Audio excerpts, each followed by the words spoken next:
Assalamualaikum warahmatullahi wabarakatuh. Perkenalkan, nama saya Bagas Aryangga dengan NIM 200304172. Di sini saya ingin menjelaskan manajemen risiko perusahaan. Manajemen risiko perusahaan adalah proses mengidentifikasi, menilai, dan memprioritaskan risiko pada suatu organisasi dan kemudian mengembangkan dan menerapkan strategi untuk meminimalkan, memantau, atau mengendalikan potensi dampak negatif dari risiko tersebut. Nah, manajemen risiko perusahaan atau ERM adalah pendekatan strategis dan terintegritas untuk mengelola risiko di seluruh operasi organisasi. Hal ini tentang memastikan bahwa organisasi sadar akan risikonya, telah mengambil langkah-langkah untuk memitigasi risiko tersebut, dan mampu merespon kejadian tak terduga secara efektif. Manfaat ERM ini ada banyak manfaat ERM, antara lain peningkatan identifikasi dan penilaian risiko. Kemudian ada peningkatan pengambilan keputusan, peningkatan nilai pemegang saham, mengurangi kerugian akibat kejadian tak terduga, peningkatan kepatuhan terhadap peraturan. Kemudian ada langkah-langkah dalam proses ERM. Proses ERM biasanya melibatkan langkah-langkah berikut. Identifikasi risiko ini melibatkan identifikasi semua potensi risiko yang dihadapi oleh organisasi. Hal ini dapat dilakukan melalui berbagai metode seperti brainstorming, survei, dan wawancara. Kemudian ada penilaian risiko.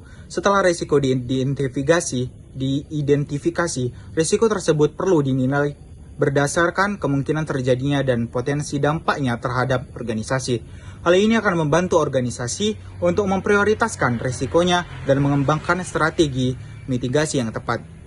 Kemudian ada mitigasi risiko, ini melibatkan pengembangan dan penerapan strategi untuk meminimalkan kemungkinan atau dampak risiko.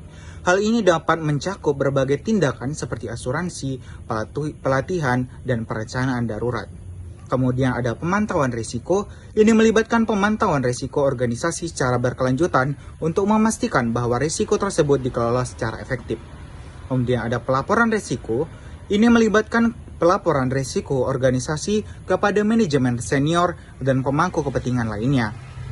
Nah, kemudian ada kerangka kerja ERM, yaitu ada sejumlah kerangka ERM berbeda yang tersedia seperti kerangka ERM Komite Organisasi Sponsor Komisi Tradeway dan Standar Manajemen Risiko Organisasi Internasional untuk standarisasi ISO 31000. Kerangka kerja ini memberikan pendekatan terstruktur terhadap ERM dan dapat membantu organisasi untuk menerapkan praktik manajemen risiko yang efektif.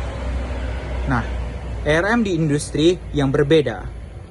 ERM penting bagi organisasi di semua industri, namun risiko spesifik yang dihadapi organisasi akan bervariasi tergantung pada industri tempat mereka beroperasi.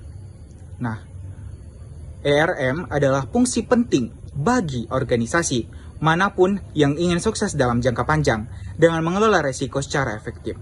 Suatu organisasi dapat melindungi dirinya dari kerugian dan meningkatkan peluangnya untuk mencapai tujuannya. Cukup sekian yang dapat saya sampaikan. Assalamualaikum warahmatullahi wabarakatuh.